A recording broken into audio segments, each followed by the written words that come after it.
In the third assumption of a remedy of heteroscedasticity, the error variance is assumed to be proportional to the square of the mean value of y. Statistically, expected value of ui square equal to sigma square expected value of yi whole square. Let the original model as yi is equal to beta 1 plus beta 2 xi plus ui, and expected value of yi is equal to beta 1 beta 2 xi. The model can be transformed by dividing the both sides of the equation with the expected value of yi, and the transform model will look like this, where the error term will be vi, which is equal to ui over expected value of yi. Taking the variance of this term will produce constant variance association of homoscedasticity.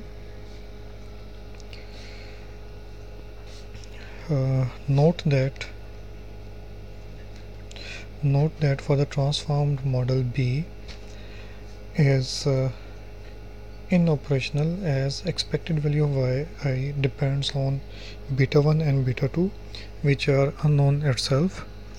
We know that yi hat is equal to beta 1 hat plus beta 2 hat xi, which is an estimator of true expected value of yi. Therefore, we can proceed in two steps for the transformation of this model. Number one, run the usual OLS by ignoring the presence of heteroscedasticity and obtain yi hat. And in step 2, use the estimate of yi hat to transform the model as given below. In this transform model C, the vi will be ui over yi hat. Although yi hat is not exactly expected value of yi, they are consistent estimates. As the sample size increases indefinitely, yi hat converges to true expected value of yi.